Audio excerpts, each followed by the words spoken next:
This step was probably the easiest for me considering that I don't have a boyfriend and I don't have a job. Hi guys!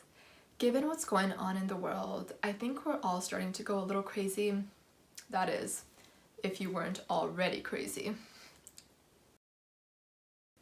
Now, I'm not here to make you panic, self-diagnose, or tell you what to do. I just want to make your day in self-isolation a little more enjoyable. So the first thing is of the utmost importance: snacks. Always make sure that you have your favorite snack on hand to make your day a little better when you're feeling down. Here I am preaching to you about that while I ran out of Kit Kats days ago. Now, before anyone assumes that I'm telling you to be unhealthy, no. I'm referring to snacks that make you happy, and for some people that may be cauliflower. And I respect that. And I also respect if you don't turn to food for happiness. In that case, go do a puzzle or buy some toilet paper. But if you already have toilet paper, then don't buy any more toilet paper because why? On a more serious level, this part is probably the most important. Talk to a balanced variety of people. For example, if I only live with my dad, the entire day I would be hearing the death rates, how many people died in every country. While I do like to stay informed, I feel like the constant monologues of how many people died just really bring me down. So I like to keep that to a minimum.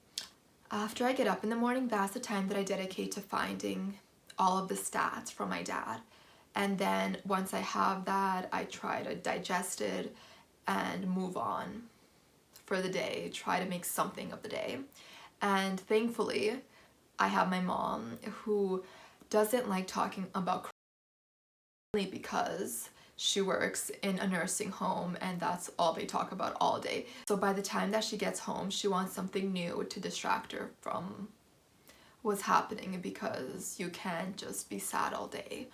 And we try to keep things as normal as possible in terms of cooking dinner and being each other's support system. So I just want to let you know that it's okay to not want to be around certain people at this time, because if they're pushing you further down into this panic and anxiety, just try and keep their part in your life to a minimum and then focus on being cautious still, but trying to be positive as well. But when the conversation with each of my parents just isn't living up to what it should be, that's when I go into real self-isolation and I go up to my room and don't talk to anyone for hours, because that way no one can annoy me if it's just me.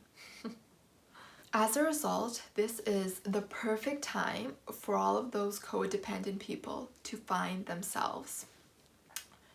Usually people turn to their partners or work to fulfill them.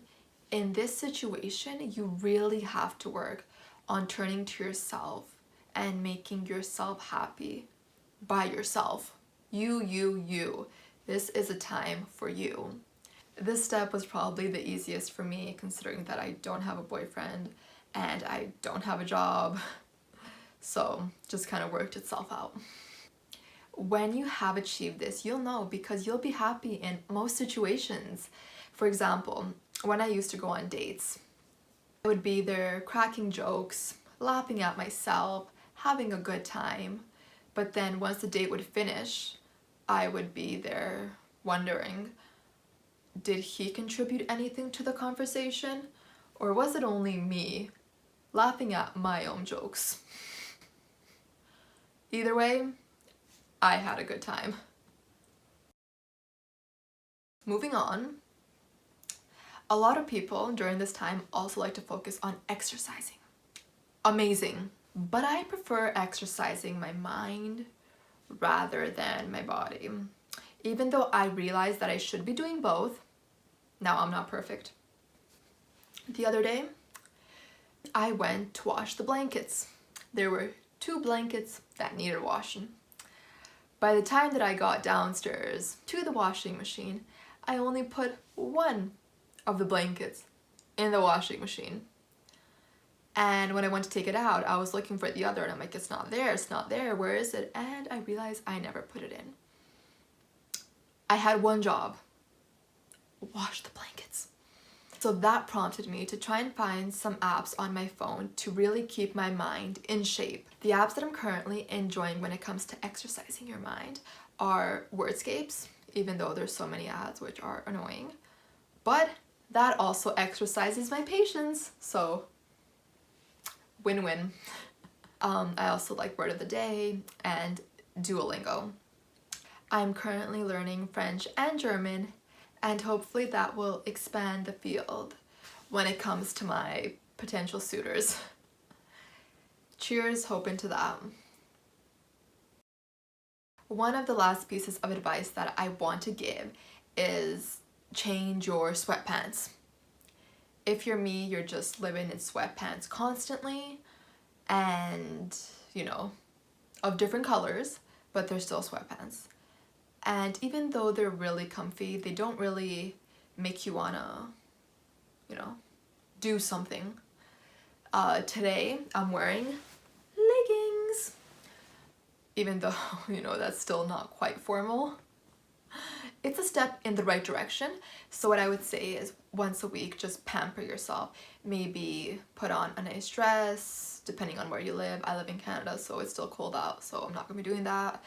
But you could put on some makeup if that gives you more confidence. Today I decided to try to do a purple smoky eye and step out of my comfort zone, and to be honest, it did make me feel better and it did make me more excited to film this video, so it did work.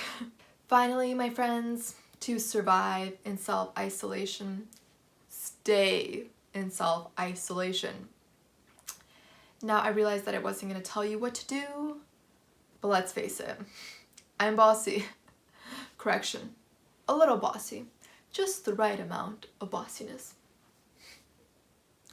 Thanks for watching my coffee chat. I hope these last few minutes distracted you from all the horrible things that are happening in the world. Hopefully it'll all be over soon. Stay safe.